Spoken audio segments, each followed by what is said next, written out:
Hello viewers, you welcome to another news about on Jamano Media and Products. We first begin with our headlines. Ibrahim Silla explains National People's Party's poor results.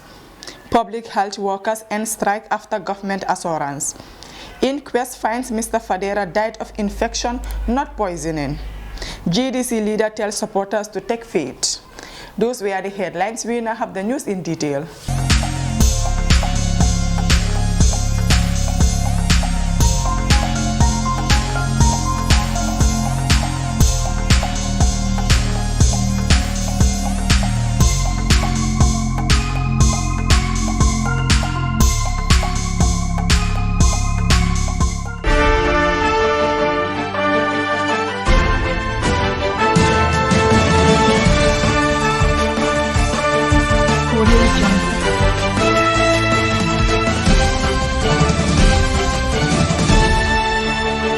Information Minister Ibrahim Silla has cited the emergence of independent candidates from among the National People's Parties ranks as the reason for the crushing defeat of the party in the Greater Banjul area and the West Coast region in Saturday's elections. The governing National People's Party won only one seat in the three important regions, but in his analysis of the results to the Standard yesterday, Mr. Silla, an executive member of the National People's Party who is involved in the party's campaign in the West Coast region, said the results do not in any way indicated a decline in support of the National People's Party. Rather, the party's votes were split between the sponsor candidates and the independent candidates who are themselves the National People's Party but were unhappy that they were not selected and decided to run as independent. This naturally split the votes of the party, allowing the opposition to win with narrow margins.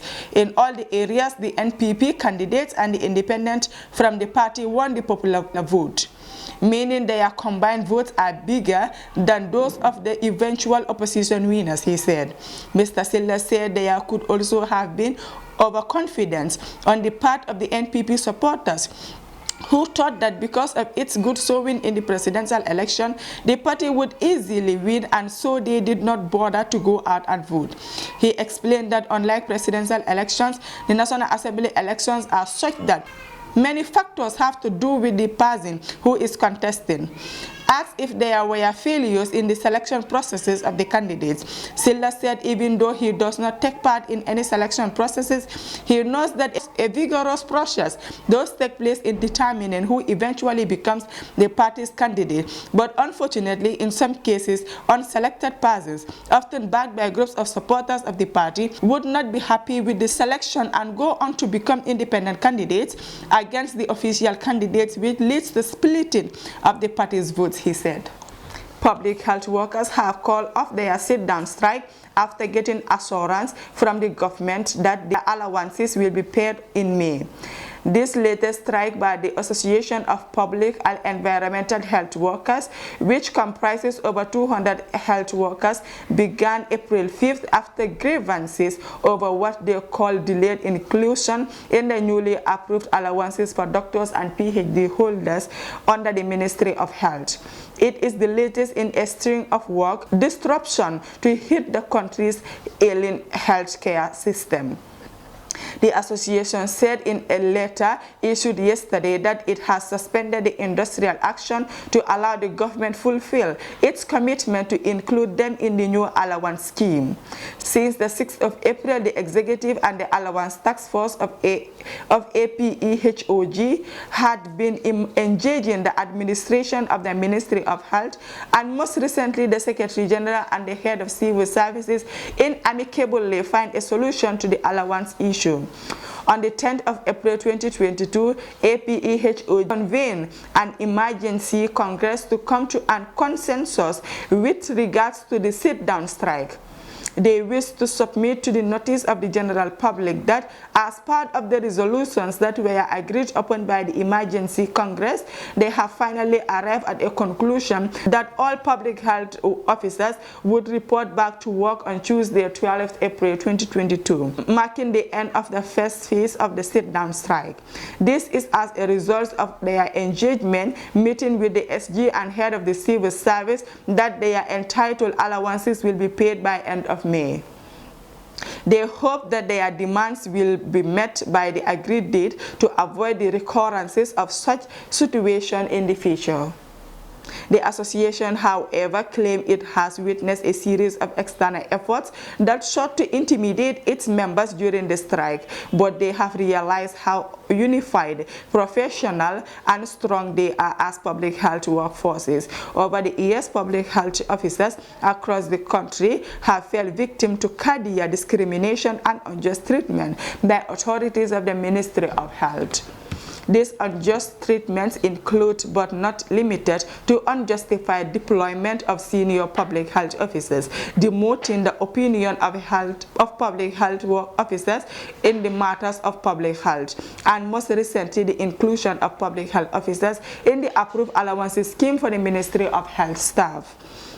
The Director of Health Services, Dr. Mustafa Bite, expressed optimism that the allowances issued will be resolved before the time assured to the health workers, as public health workers play a crucial role in the fight against COVID-19, which is mainly present in the country. Dr. Bite said the ministry is planning to relaunch a national COVID-19 vaccination exercise to ensure the majority of the people are vaccinated.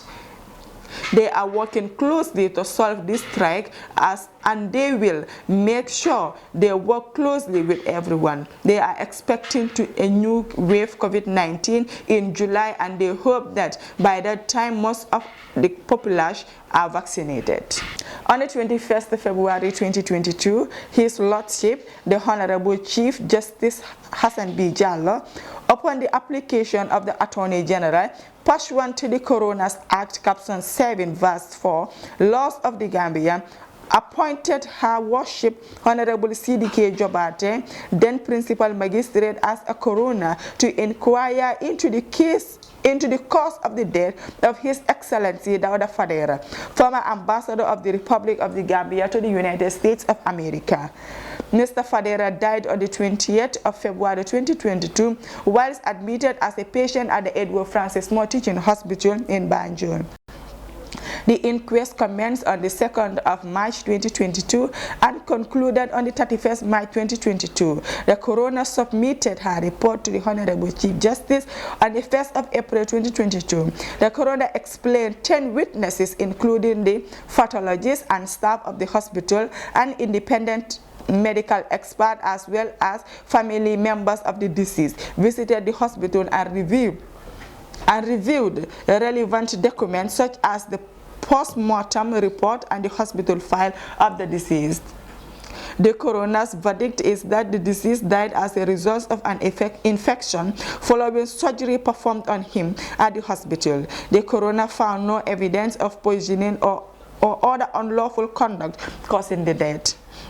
The report has been forwarded to the Attorney General and to the medical authorities.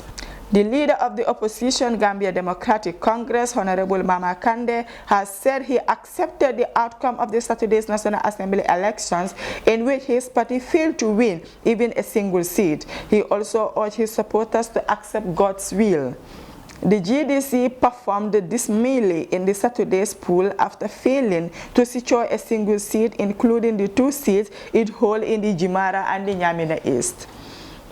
He is very proud of the party supporters and candidates throughout the country. He appreciated the amount of energy and efforts they invested into this election. It is unprecedented.